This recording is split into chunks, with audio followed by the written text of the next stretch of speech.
it. Okay. Hello, Internet. I'm Joe. I'm Eric. I'm turning my laptop speakers down a little bit because God, man, Joe's always pretty loud. I've been sick for like the last 2 days, and that like hurt my throat to get like that sound. Oh gosh, I'm just gonna have to whisper the rest of the show. That's fine. We'll just from this point over, this show is an NPR show. It's like, welcome to. Today we are talking about the continuing problems with Syria, and we're gonna keep talking about Syria, how it relates to the late author Upton Sinclair. I don't know if he's dead or not. Oh God, this just in: Upton Sinclair dead. I'm just cool enough. I think that Ike isn't here. You guys might notice that. That's because he had something to do. I don't know. He was like, I'm going on a important dinner. Upton Sinclair's been dead for about 50 years, so we're good. Okay, good. I don't know. Hey, speaking of authors, you're an author now, right? Yes. I mean, I wrote a book, so I'm an author. That's one of those things. Hold on, as I turn on my lights. Dude. So this year has been a crazy year for us collectively. We just hit over 100,000 downloads too. So we're like in our lifetime. Not in our lifetime this year. So we have that. You got doing your thing. Like we only set out to do like 60,000 this year, so it was crazy. We've been exploding. I think that's a big thing. You're using the royal we in a lot of stuff because this is always your things. You're like, well, this year I want to do this. I was like, I don't know what that means, but okay. And then you're like, we did this. I was like, did we? It sounds a lot like you. Well, I was just saying, like it's collective. I wouldn't be here if it wasn't for you and whoever the other guy is. So anyway. If you want to email and participate in the show, you can. The email address is theshow@justcoolenough.com. Again, that email address is theshow@justcoolenough.com. We didn't get any good emails this week. Well, we got this one from you saying that you canceled Just Cool Enough that I wanted to talk about. Wait a second. I canceled. I was sitting there like 5 days ago. Wait a second. On Saturday night. I'm just sitting there and I get an email from I get an email from Joe Cariotti and it says canceled, Just Cool Enough. And then I looked and it's it was sent to Ike, myself, you, and also Christina for some reason. So that's weird. Why would she? Maybe she was scheduled to be on the show that day. Yeah. So you can't. So I don't know why we're doing the show. that's why I wasn't prepared because it was just I know you're not used to corporate environments. The show. Yeah, no, you're not used to corporate environments. You could cancel just one meeting. That's what we did. We canceled one meeting. I didn't cancel the series. Which meeting? This one? I don't know what. Maybe it was like Christmas or something. I really don't know what one I canceled. I think you canceled last week's show 2 days after the show. Maybe I did it on accident. I'm not sure. Wow. So this week. Okay, I wrote down a few things to talk about. Did you take a look at the show notes at all? No, I was. That's okay. There's a World of Warcraft movie coming out that I wasn't aware of until a bunch of people started talking about the trailer. Yeah, well, not the trailer. They did one of those shitty things where like they did a trailer for the trailer. It's like 16 seconds, and it's a trailer for the trailer that comes out. I assume tomorrow morning in the BlizzCon opening announcements is one of the things that they're going to show. But yeah, I've known about it for a while because it's been in the works for a while. I remember last year's BlizzCon, they talked about how they completed shooting it, and there was like a secret room that if you were there, they were showing like clips and stuff and previs stuff. And at Comic-Con, I saw like a shaky cam cell phone video of what they showed at Comic-Con a little bit. But yeah, it seems interesting because it stars the guy who plays Ragnar in the show Vikings on the History Channel, which I really like. It's directed by Duncan Jones, he's done a few things. He did that Jake Gyllenhaal time travel movie that was pretty interesting, but nothing to this scale. Back to the Future. Yeah, Back to the Future Parts 4. Jake Gyllenhaal. But yeah, but like this movie was shot, and it looks it reminds me. I watched the teaser, and it reminds me a lot like Avatar in that you have some real people, like the guy who plays Ragnar from Vikings, but then the rest, like almost entirely CG world, like similar to what Avatar did. And I think Blizzard had a very, like, I don't know if this is true or not, but I feel like based on what I see, it looks like a Blizzard, World of Warcraft cinematic, but a full movie made out of one of those. Is one of the things everyone's always said. It's like, hey, why do they have to hire someone to do it? Why don't they just make a full-length cinematic? It would be awesome. So they did that, I think, and then they had some guy direct some parts of it or something. I don't know exactly, but I'm interested to see how it all turns out. So, yeah, like I totally forgot. Oh God, I'm getting some really bad echo here. You got to turn the speaker down. So I really am. Oh God, this is so hard to talk. It's so hard to talk over me. No, I can't talk over my. I got to talk over myself. Stop talking. Like, I'm getting echo. I'm getting echo. I'm going to keep screaming. Echo. It wasn't even me. That was just the echo happening. I was like, okay, hold on, let me fix it. You're like, no, there's echo. There's echo. Oh I'm God, dear God. Really scared of dead air. And I don't see show notes. I'm pretty sure you didn't share them with me because I see show notes from weeks ago. What are you talking about? Oh, I mean, it's on the Just Cool Enough thing. Episode 305. Anyway, if you want to be part of this awesome mess, you did not share it with me. It's in. That's why I reused the same Google Doc over and over again so that we all have access to it. Okay, I'll share it with you. Jeez, Eric, I mean, such a complainy face. You're like, it's in this thing that you don't have access to. It's I mean, you could just log into the Just Cool Enough. Anyway. Yeah, but then I have to log out of and then it's no one wants to hear about our internal struggles. All right. Nobody wants to hear about anything, but we talk about it anyways. Because dirty laundry. They can stop listening if they want. I'm stuck here. It's like you, yeah. We have some sort of curse on you, where you're just stuck here with us. No, seriously, the WoW movie though. When I was a child, I made fun of a young gypsy woman, and she cursed me. So I'm stuck doing this show. 1,000 years of Just Cool Enough. Wow, City of Thieves. Is that racist to make fun of gypsies? I don't know. I don't know. Gypsies don't. It's kind of like making fun of the Mennonites. Because they're white people, I think, in traditional. So, it's still like, so you're making fun of white people, but it's still a disenfranchised group of people. So it's probably not right. I mean, like, is gypsies a race, or is it just kind of like a chosen lifestyle? No, I mean, they are like a race of peoples that kind of live. No, when I say, I think there could be more than just. I mean, there are people who are displaced from wherever they were from and kind of like never really had a country of their own, as far as I know. But I'm not sure what the there's a band called the anthropology of the Gypsy clan is, but they are like a people of some description. So back to World of Warcraft thing. They do a teaser trailer for the trailer, which I hate. I didn't watch the teaser trailer because I just figure I wait for the whole trailer that's going to happen tomorrow because, But it totally slipped my mind. Like, I almost was like, wait, that didn't come out already? And I collected some Facebook feedback from a couple people. I believe Jack Move says, too little too late. Should have came out 5 years ago. Yeah, but Jack Move is a curmudgeonly asshole who hates everything. So it's hard to. He's not the best. Like, doesn't have the best opinion about things. He's kind of. What are you trying to say about Jack Move, our longtime listener, Jack Move? I believe I said it. I believe I wasn't trying to say anything. I believe I said exactly what I meant.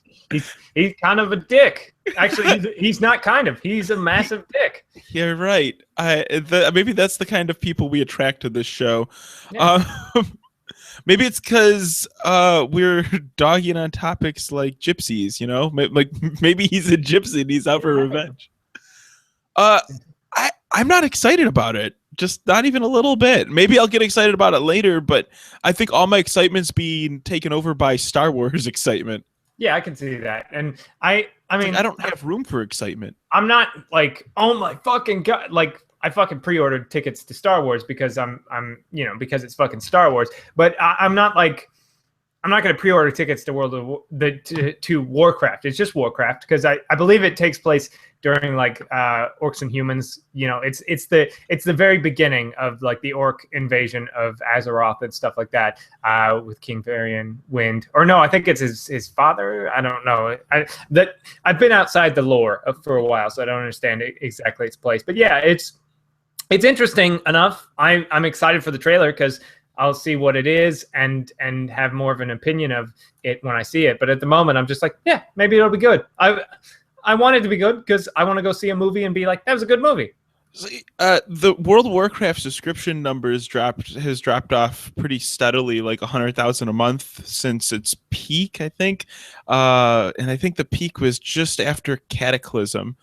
And now they're down to 5.5 million, which is still huge for an MMO. Yeah, it's still bigger than all the others, but they're going to stop reporting the numbers because, I mean, that number will probably jump up when the expansion comes out and stuff like that a little bit. But it's like people are like, it's the Death Note. It's like we've covered this before. You're talking about a game that's 12 years old now, and it still has 5 million people playing around the like. Fuck you! Like it's still bigger than anything you fucking like.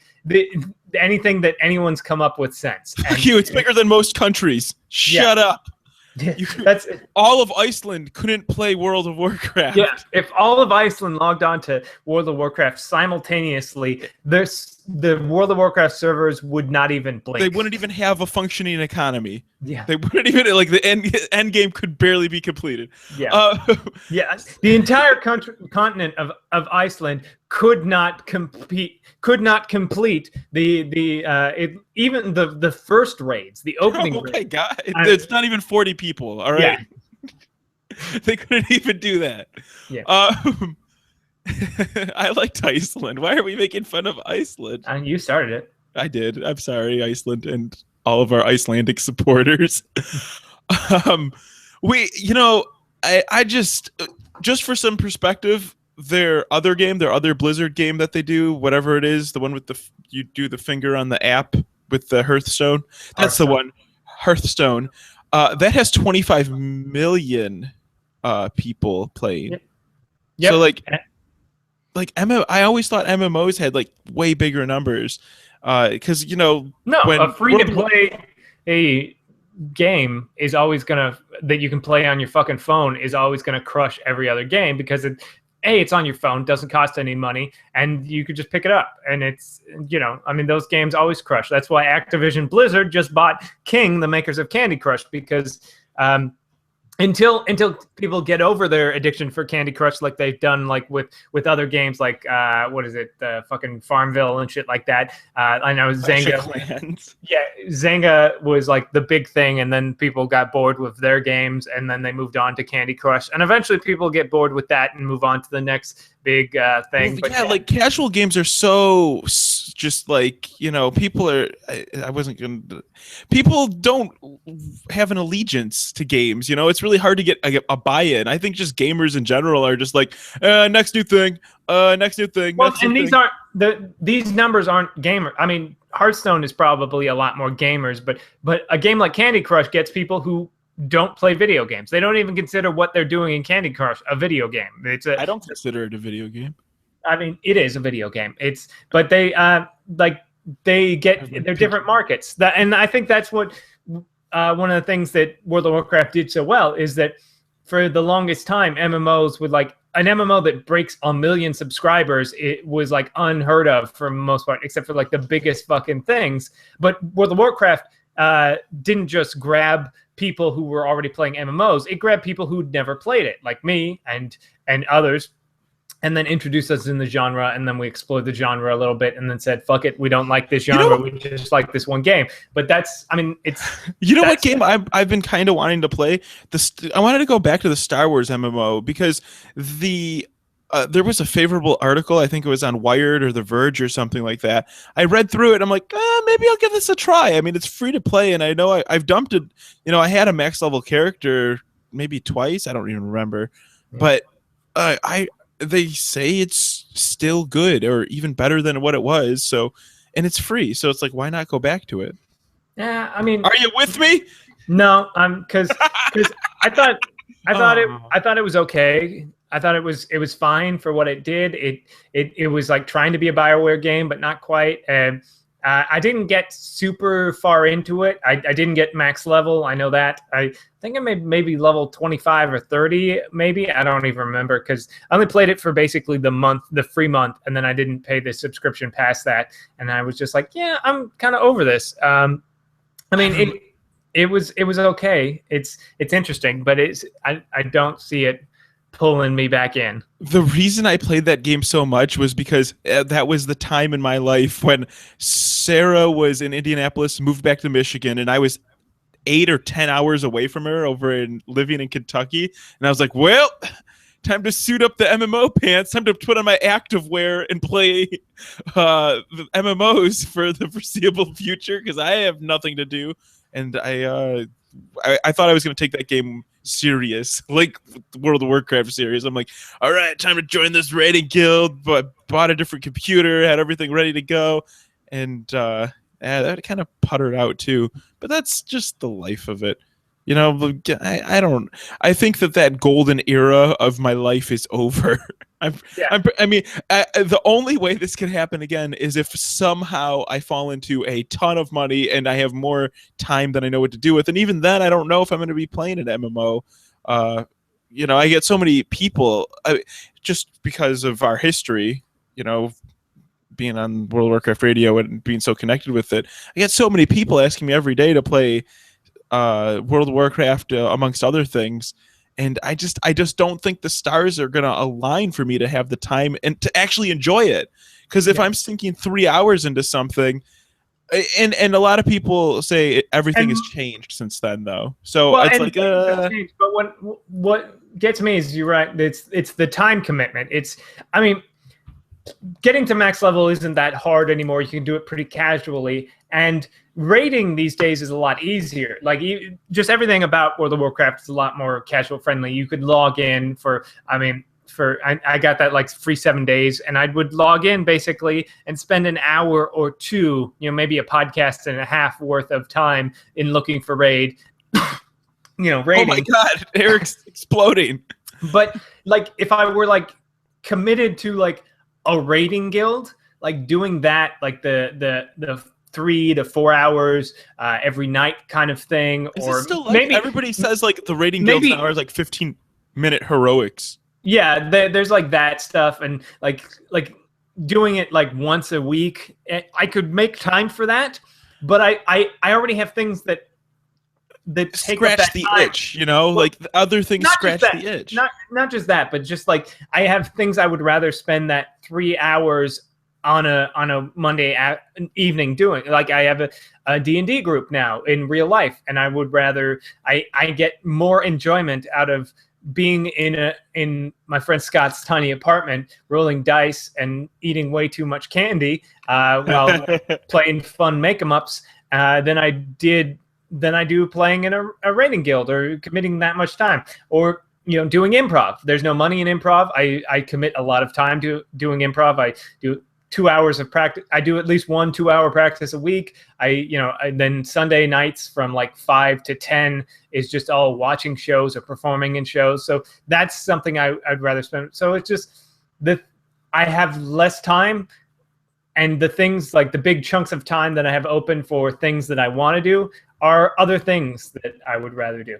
Yeah, I just think that's just, you know, you bring up an interesting point, and the being in the same room with a person named Scott, that is a good thing, because I got to play in not Scott's apartment, but in Scott's relatively large home. I got to play Settlers of Catan or Catan. I don't know how you say it. I go with Catan. Catan, Settlers of Catan, and I've never played board games before, like legit board games. I took a nerd turn and went over his house, and we played this together. Him, my wife, his girlfriend. It was a 4-person match. I had the worst rolls ever, and I like didn't get any resources for the first a million turns, but I still had a really good time, even though I was like a severe disadvantage with my placement and everything. I didn't know anything about the game. Board games are crazy fun. That's why I'm so glad that they made such a huge comeback. And that's, you know, I haven't been able to go because all the last month, you know, I was working, so I couldn't go to board game nights. And Kyle, friend of the show, who hosts it, is moving. So he's like, I don't know when we're gonna have. So as soon as he gets to his new place, which will be a lot closer, it's gonna be a lot closer to me, which is awesome. So we'll be doing that, which will be great. And then maybe like starting like some Dungeons and Dragons stuff or other things, like more than the twice monthly long ass trip to his old place. But yeah, I mean, great. It's just getting together with a nice group of people and playing some new board games and just trying that. It's so much fun. Dude, like I was phoning it in for Halloween this year, and I was just like, oh, whatever. I'm just gonna go as like a guy, whatever. Who cares? And then I was at somebody's house, and they're like, well, I have a king outfit. I was like, okay, fine. And then my brother Mikey had a legit sword that he bought with the Better Joe in our chat room. If you want to be in our live chat room, go to justcoolenough.com/live, and you could be part of the chat too. But yeah, so I had the sword and a hilt and like a king outfit. I'm like, oh man, I'm ready to play some D&D. Like that's what I was feeling. I'm like, I'm an adult. I could buy as much candy as I want anytime I want. But I want to get together with friends and play some of this. But I've never, like, these are all new feelings to me. I don't know what's happening. What's happening to me? Yeah. But yeah, the Settlers game we played was just an eye-opening experience of just the board game thing. I went to play Munchkin. I went to do Flux, Power Company. Like I learned all these. Munchkin's a lot of fun, but it's kind of crazy, and it'll make you hate your friends. It's one of those games where the rules don't matter because they're always changing, and it's completely broken. Like the rules are broken and shitty on purpose, and it's like. But that's kind of the fun of it, just being like, hey, fuck you, James. Why the fuck do you always? Because fuck James, because he always wins. He always wins. See, that's what's happened. Like, I'm like one Renaissance festival away from just going down the deep end with this stuff. I'm like, whatever. Let's do this. I'm gonna be walking around with some like Celtic armor or something like that. But my brother was explaining to me that, you know, chainmail is actually cheaper than leather armor. I'm like, oh no way, really? He's like, yeah, dude, get some chainmail. I'm like, yeah. I'm totally going to do this. That's going to be awesome. I don't know if I'm going that far down the hole yet, but Settlers was fun. You've played that game before. I know you've talked about it. Yeah, a little bit. Not as much as I would like to, but it's a pretty solid game. Like there's so much. It's a nice introduction into the world of like crazier board games because it's like. Because everyone knows how to play Monopoly, even if you've never really played, you can figure that out. And Settlers is like a nice, like, well, this is kind of like the Monopoly of the crazier board games. Like if you learn to play this, then jumping into like Pandemic or Dead of Winter or some of the more complicated ones is less of a hurdle. Right, like this was just me. I'm still a greenhorn, wet behind the ears with this stuff, and it is. I can't wait to do it more. After we got done, I almost wanted to play another round, but I was like, okay, no, I got to go home. I have to work in the morning. You know, I got to do stuff. And we made a pact. Like, we're doing this again. Schedule something now. Just next time we're gonna have to skip the Hungry Howie's pizza because that just like destroyed my insides. I'm not used to this kind of stuff. I've been eating like okay, and then like I had some like Hungry Howie's pizza and it just ruined. I think it was that and a combination of 17 pounds of candy from Halloween because I'm like, whatever, I'm an adult, I can do what I want. Oh, I got another Snickers, blah, blah, blah, blah, blah, blah, blah. And then before I know it, I'm like, why did I do this? I'm sweating hot chocolate. Like, what happened to me? My sweat is chocolate and my blood is Swedish fish. Yeah. So Settlers, good game. We got to play that. Yeah. while we transition here, I do want to plug our hosting provider, shoutengine.com. You can get your own podcast for free in under 5 minutes at shoutengine.com. And also, if you want to listen to us live, our live streaming and chat room is all provided with a little help from Google and alphageekradio.com. Go check out alphageekradio.com because they have a ton of live streaming shows. They even have a 24/7 streaming channel, and I know a lot of people are just watching that, just having it on in the background while they're grinding and doing cool computer things. So thank you to both of those guys for hosting us because it makes things awesome. What are you doing, Eric? All right, somebody mentioned in the chat channel that the Fallout 4 Pip-Boy app is out now, so I downloaded that. Let's see. I'm just kind of, I don't have one of those things, select platform. I'll go demo mode. Arm piece. Well, I don't have one, so I'll have to just rubber band it. But yeah, it's pretty nice so far. Sounds cool. Makes the noises. And did you bomb Megaton yet? No, I should. I don't have the game, and I don't know. Obviously, I'll get Fallout 4 at some point, but I don't know when I'm gonna want to get it because, first off, it's Fallout. It's Fallout, so I want it. But it's a Bethesda game, so it's going to be broken. It's going to be a little broken on the PC when it comes out, and so it might take a patch or two to get it in more working order. But also, NaNoWriMo just hit on Sunday, and I'm already fucking behind. I'm not terribly behind, but yeah, I really. Hey, wait, turn around. I want to see your board. Where's your idea board? Oh, okay, you got more ideas up there than the last week. For our audio listeners, Eric has a felt board or something he's sticking shit to. It's a cork board. Board, yeah. And I had stuff. I added two since last week. I think I added two more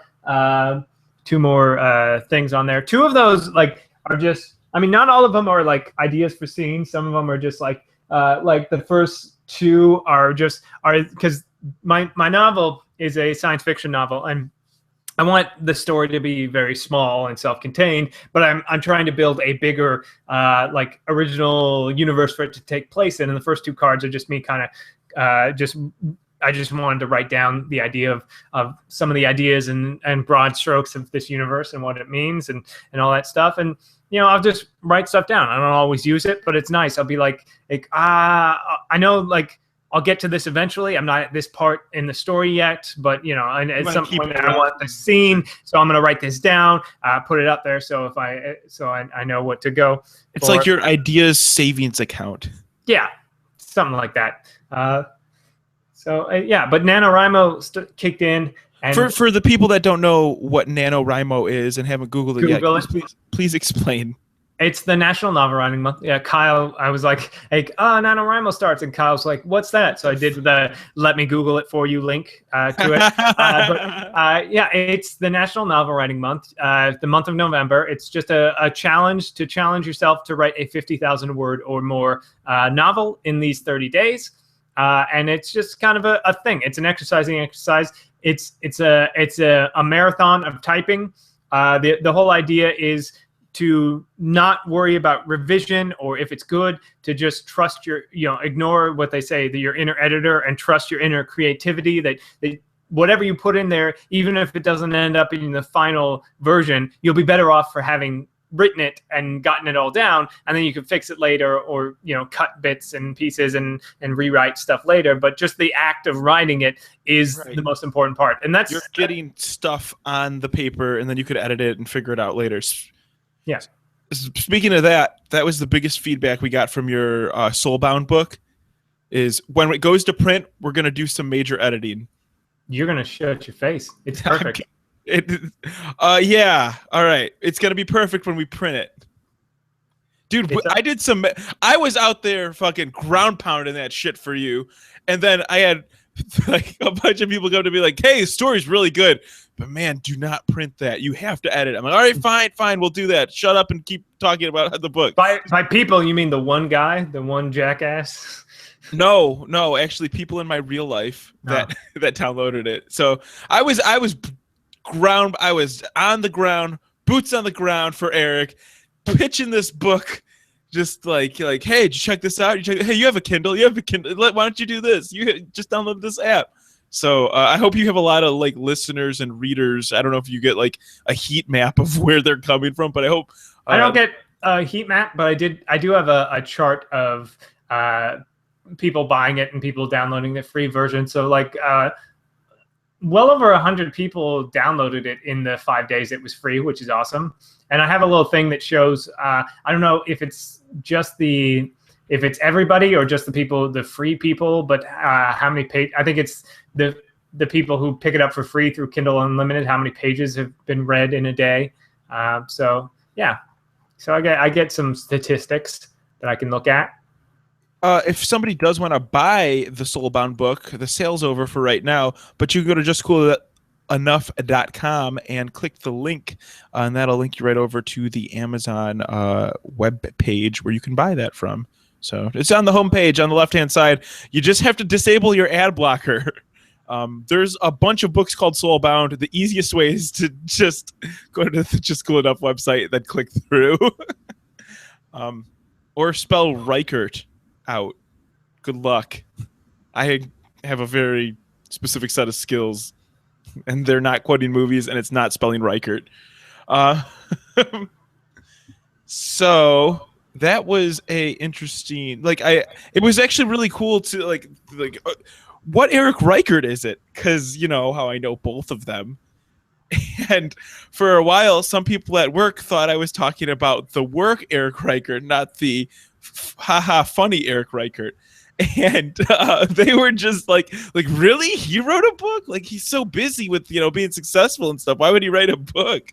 I'm like, hey, don't worry. Just give him a chance. Give him a chance, guys. So hopefully this works out, and then I can ride your coattails all the way to the top. That's the plan. So, nice. I gave it a good push. I'm just going to let it coast from now on. We'll see how it does. I appreciate it. Yeah. Hey, thanks. I got a real thing from you. That was nice. I felt the heartfeltness of that. I won't look too much into it though. I don't want to, make things mushy on the show. You shouldn't look under that rug. Then you won't like what you find down there. Did you see the theory, the Darth Jar Jar Binks theory? I heard of it. I've heard people talk about it. This idea, and like a lot of Star Wars theories, all of it's bullshit because George Lucas is a terrible writer and only cares about selling toys. But the theory that, and you might know the finer points, but the theory that Jar Jar Binks is in fact a Sith Lord, and then that explains some of his actions in the film and blah blah blah blah blah. And I read the one about how Chewbacca and R2-D2 are basically the ones who started the entire rebellion because they never meet in the prequels except for at the very end of the third one, and everyone's like, that's them planning the rebellion. That's why Chewbacca, a general of the Kashyyyk army, becomes a smuggler, and why R2 just goes with the royals and stuff like that. But I mean, they're always fun theories. I always like stuff like this, like the theory that James Bond is a code name, not a person. That's why there have been so many James Bonds, and that's why people transition from movie to movie where the James Bond changes because James Bond dies and blah, blah, blah, blah. But George Lucas isn't that great at writing Star Wars. I've said this before, he cares more about selling toys, especially with the prequels. He did not give two shits. He wanted to make a big epic space fantasy, and he succeeded in a lot of ways, but the only reason why Star Wars was ever popular is because children fucking loved it, and he never really liked that, but he realized he could make $1 bajillion selling toys to these kids, and that's why there are Ewoks in the third movie. That's why the prequels happened at all, because he wanted to sell more toys. I think he's just... But the beauty of it is we took it too seriously and filled in the gaps. And I say we as the greater Star Wars community. We go, well, there has to be a reason for this. And it's like, yeah, it's really. I love this series too much. Let's justify Jar Jar. Yeah. That's what happened. And now, I want to go back and watch the first three, the prequel movies. No, I mean, Jar Jar is... I mean, I love I remember one of the things I did hear about it was the idea that it was supposed to be this, but people hated Jar Jar Binks so much that he backed off, which is stupid. That's stupid because he added Jar Jar Binks because he wanted a dumb, stupid cartoon character to keep the kiddies entertained. Because he added basically Bugs Bunny to it, so because kids like Bugs Bunny, you know. So let's explain some of the finer points of this theory that made me. I didn't read it. So they established Jar Jar as a skilled warrior in this thing. That's what they said. I'm just gonna actually no. Screw this. The thing. So they talk about how Jar Jar like jumps up in the air, kind of like a Jedi or a Sith, really high, and that would just be impossible, and this and that. And in the first movie, Jar Jar's actively undermining the things Qui-Gon Jinn's saying because, like, if you could remember, he's behind Qui-Gon Jinn, like mocking him as like Annie's talking to him. So that's like putting distrust into the Jedis and saying like, you don't have to take this seriously. And he was basically playing the lovable dumb idiot, but in the grand scheme of things, he was the one controlling Palpatine. And counterpoint. Qui-Gon Jinn was terribly written, and by George Lucas's writing is a terrible Jedi because not only does he gamble for a small boy's life, he cheats at gambling, which is the most un-Jedi shit you can do because George Lucas. You know, there's an argument there. He was more of a gray Jedi. All right, like I think everybody knows it. He's kind of a gray Jedi, and this is this extended universe bullshit for us. This is the fucked up part where we, the collective we, just have to like jam the pieces together because we want it to work so bad. I will tell you why this just based on there is it's in a comic. It might also be in a book. I don't know for sure, but and this is why. One of the major reasons why the extended universe has always been bullshit for me, and I'm glad it's dead, is remember in the first Star Wars where Luke buys those two droids with Uncle Owen, one C-3PO and one the red R2, and then it explodes. R4-D5. Yeah, and then it explodes. He had a bad motivator. No, because according to the extended universe, he was a force-sensitive droid who realized that if Uncle Owen bought him, the Empire would win. So he killed himself in order to so that R2 could that's meet bullshit. them. And then who would believe that? That's a stretch. But that's the same shit. That guy was just paid to write that, whereas this is just assholes on Reddit who write this shit. But I like the assholes on Reddit because they close their loose ends. I'm not going to be able to argue it with you. I wish I was well-versed enough in this Jar Jar theory because I would fight for it tooth and nail, hand over fist. I don't know. But I just thought it was really interesting. You guys should totally check it out. And also, Facebook or email the show because I want to know if you think that I think it's plausible. I actually want to go back through, read the theory and go back through the first three movies and see if I could justify it because it would make the first three movies maybe bearable or even better than bearable. Because I think they're entertaining enough. They're just not what I don't think they're entertaining at all. I think the second one's better, more entertaining. The third one's the most entertaining of all of them. But I wouldn't say that they're particular. The first one is the only entertaining part. Is honestly the pod race. I think if you were totally removed from Star Wars and you just took Episode 1 on. As its own movie, it would be really. You can't argue it's going to stand up. It wasn't. No, because I'll tell you why I don't believe that theory. Because I went to see Episode 1 when it came out as a child, how many years ago, and I was excited to see it. And I remember And I think I walked away thinking I liked it because I was a child and you like everything. Right. But then I remember like months later, my dad had gotten a bootleg version on a CD-ROM. Like they downloaded off the internet and it took like 6 weeks because that's how the internet worked back then. And I remember I was so excited to watch it again because I got to watch it at home before everyone else. The quality was shit. Like it was, it was a camera and stuff like that. And I remember I put it in our computer in the living room and we had this really nice armchair and I like dragged it over and like I think I had a soda and a popcorn and I was ready to like sit through and watch it because it's Star Wars and it's the new Star Wars and it's not the old one. And I just plucked it in. I couldn't sit through it. Like I got bored and I stopped watching it as a child. when it Yeah. came out.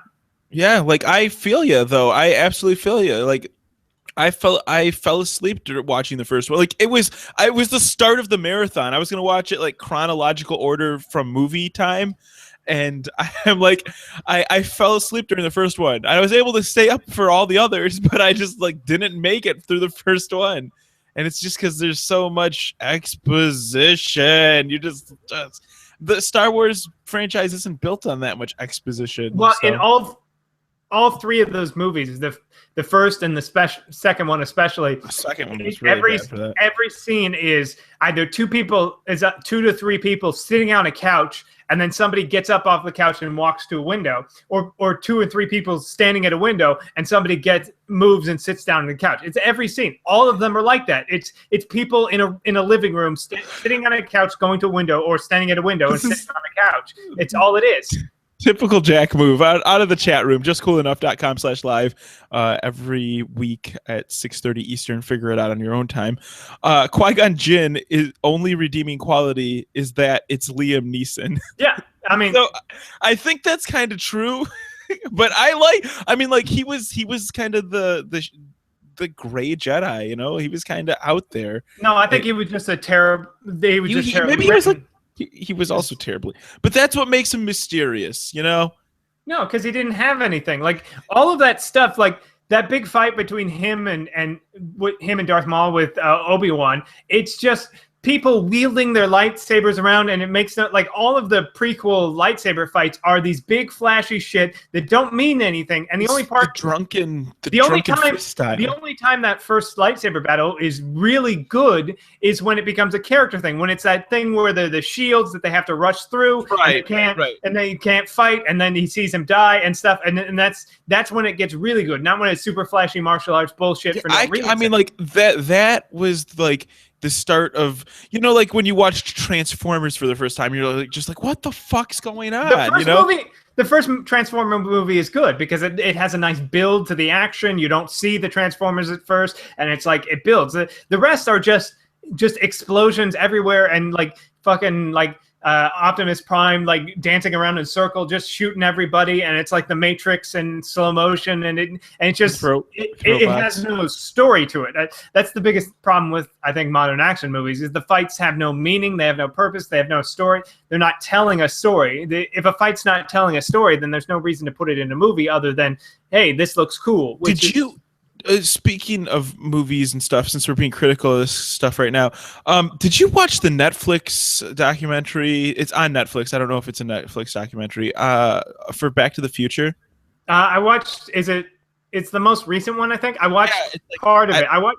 I watched like the first half where they talk about the making of Back to the Future, and then when they switched to let's talk about fans, and I was like, I don't care about the fans. It's called Back in Time. Yeah, I watched the first half hour because after that they stopped talking about the movie and just talk about the fans, and I don't care. Yeah, the first half hour is pretty good, and then like the last 10 minutes is pretty good. So, but a lot of it, the first half hour is also a lot of shit that has been told other ways before in other documentaries or other stories and stuff like it. So it's no real new information to me. Let's like they didn't like. I was hoping that they would be like if they had like footage of Eric Schultz from the Back to the Future, like the first. They had pictures. They had a few pictures. Those pictures have existed for like 20 years. Like that's been out there. That's since the internet has been around and obsessed with Back to the Future. That shit. But if they showed like the scenes, like if they showed like the scenes cut together with all of that stuff, that would have been really awesome. One of the directors was just like, "Yeah, one of these days we're gonna do it." But I think the Blu-ray might have it on there, and you can watch that. That'd be interesting. I would get a Blu-ray player. I don't have one, but I would get one just to watch that or figure out a way to get the in order to get the Blu-ray. For a second, when you said that, I was like, I don't have a Blu-ray player, and I was like, oh yeah, my PlayStation does. I haven't used it in forever because I stopped getting Netflix through the Blu-ray discs. So I just stream Netflix. So I haven't watched the Blu-ray in a long time. So I haven't turned my PlayStation 3 on in forever. That was the only reason why I turned it on for like I don't know 6 months ago, the last time I turned it on or whatever was because of Netflix Blu-rays. But now I don't. I mean, I have no reason to watch it. I think, just to circle this back around, I saw The Phantom Menace in 4K at CES. Right, it was terrible. It was so bad, and the Back to the Future not live action, the practical effects that go on in the original Star Wars and stuff are just gonna hold up so much better because they're real and tangible. Yeah. And we're gonna lose a whole era of film because of the CG is just not up to par. I don't know. We're not gonna lose it because I mean, well, you can watch. It's gonna be seriously. How many times do people go back and watch a black and white film? I do, and that's not. I mean, and the practical flex and stuff like that works all this time. But like even like if you watched like the old like Jason and the Argonauts movies with their shitty claymation that Ray Harron has and did, that doesn't hold up. I mean. But it's still entertaining to see these dudes fight a bunch of weird skeletons. I would say you're in the minority at that point. No. You are. It's not about all that shit. Like it doesn't matter. Like it's not about. Because you're deep into the. This is like me. Like what? Like Joe, why would you drive around an old car? That's stupid. You could have a perfectly good new car or a reasonable car, and it's like. I will say you're like old CG holds up a lot worse than older effects, like old like claymation or weird digital I would rather watch old claymation any day over old like early days CG. It's so bad. I just can't. I think that there's gonna be like. I mean, you can watch a movie like Ghostbusters, and when you see like fucking the Stay Puft Marshmallow Man step on that church, it looks stupid as fuck. But you can watch an old Godzilla movie, and it's a dude in a rubber suit punching some cardboard buildings. But you still, I mean, it's not about that. The fact that it's real though, I really hope that we keep kind of seeing. We reached a critical mass of CG in film, and we're just like, okay, we're done with that. Let's go back to practical effects because those were cool. No, it's when it's done poorly. It's like Freddie Wong did this great. Okay, shut up. Why are you me right now? Let me talk. Stop. There can only be one me. Freddie Wong did this great video essay on his Rocket Jump Film School channel, I think, about CG and how people are like, I hate CG. But it's really, at the moment, it's not that you hate CG. You hate it when it's done poorly. Because if you look at, like, people love Mad Max for how practical the effects were. But there is not a shot in that where you see a practical explosion that isn't filled with CG. That movie is filled with CG. It's just done. It's just done well. It's done. It's used as an accent, not the main effect. And no, sometimes it is the main effect. It's not like it's done well. It's when a company has time or cares about doing it. When the production company spends the time to do it or cares about it, or they pay the people that do it enough money to do it right, then it does really well. It's just that now it's different. It can be done well. There's so much CG in movies that you don't even notice. Well, that's my point, I guess. When the CG sticks out and takes away from the experience, I think there's like 10 years of that where it's just this outrageously bad CG, and we're gonna have these TVs and displays that are just so high resolution that this stuff's gonna stick out so bad. You're gonna have to actually do full. Like I can already imagine full redos of all these early things, because George Lucas tried that, and we got the VHS versions and then eventually DVD versions of Star Wars. They got progressively worse. Like all the CG he added because he didn't like the practical effects in the original trilogy is garbage. It all looks terrible, and we've talked about this before too many times. And then he did it again with the DVD versions, and it's also aged. When you go back and try and fix older effects, you never do. Like, just leave it as it is, because it's not about the effects. It still sells the story. One black and white film that I did go back and watch that I actually liked was the cut of Metropolis. Yeah. Which one? Not the one that's 3 hours. Yeah. other one. It's harder one to sit through. There's the one I watched the not the original cut, but the one that for like 100 years was the only cut available. The 3-hour one is all the footage that got cut out, which is interesting enough. But the one I think that people talk the most about is, I think it's still on Netflix, the one that's cut to this composer created new music for it, and it's got better music and stuff that goes like a soundtrack and stuff, and that's, people say that's the more superior cut. We have literally a minute, Eric, because we got to start wrapping this thing up. We got a little time because we started late, and you always tell us we've got extra time, like, right?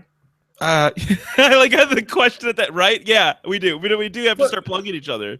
Yeah, but not yet. We got time. I want to make sure we head at least 50 minutes, you know? Okay. I don't know when we started, so exactly. That's why I was pushing us. If we end now. Sorry. I took the steam out of your push. Yeah. So yeah. We do. One thing. Go for it. Okay, fine. One thing I did want to cover is we both played Overwatch for a little bit. I mean, obviously we can't review it. It's really early access. Well, I mean, it's how many stars? Buy, rent, or own. Like what? Or wait, there's 2 buys in there. I give it the lowest rating you can give a video game these days, 8.5. 80%. Yeah. 85. Yeah. But it's I enjoy it a lot. It's Team Fortress 2 mixed with Hero Friday the 13th. It's like one of the first things that show up. But if you type Friday the 13th, the game, it's definitely the first thing there. Yes, the second thing when you type Friday the 13th is the Kickstarter. Okay, well, we'll pop a link over on justcoolenough.com right next to the link to buy Eric's book. It's like $3, and it's a digital version, so you can take it anywhere. Give us your feedback. Give Eric your feedback on Amazon, too. Make sure to rate it. My plug for this week is not Eric's book, though. My plug for this week is asshole. No, I'm done. My plug for this week is a wonderful site called Petrolicious. It's Petrolicious. It is a gearhead site. They do some amazingly good, amazingly well-shot videos and kind of go over cars in a way that is a little bit more artistic, and they take some alternate views on the car. Just tell you the nitty gritty details that you just love and need to hear if you're me and a car guy. So go check it out, Petrolicious.com. I could say it, and it's linked on justcoolenough.com. And also, you can, if you feel so inclined, you can like my new improv team at the Nerdist School has a Facebook page now. So if you want to hop on and try and like them, if you want. What is the name of that team? The team name is Saga. I don't know what the URL is, like how to find the URL. The Facebook ID is 479996042181196. I'll have to come up. Maybe just wait until I'll come up with. Yeah, you know what? Look for it on the site. Eric will link it in the show notes. We got to create a better web address for this page. I'll do it right now. Saga. There you go. Well, while Eric does that, I'm going to say thank you again to ShoutEngine.com for hosting us. Thank you, Chris. Thank you, me. And thank you to Todd and everybody over at Alpha Geek Radio for giving us the live It's stream. now Facebook.com/Saga Improv. There you go. SAGAIMPROV. And I can't wait to hear why Ike missed the show for some stupid dinner thing. Sounds pretty lame. Next week. So I guess I don't know. Take us out, Eric. Guys, thank you guys so much for listening, and have a wonderful troll you later. What? I didn't even see it come. You've gotten me so many times with that. I haven't even seen it coming. I was like, I just said all that shit. How is he going to say that stuff again? Oh, you actually have a troll you later. Ew.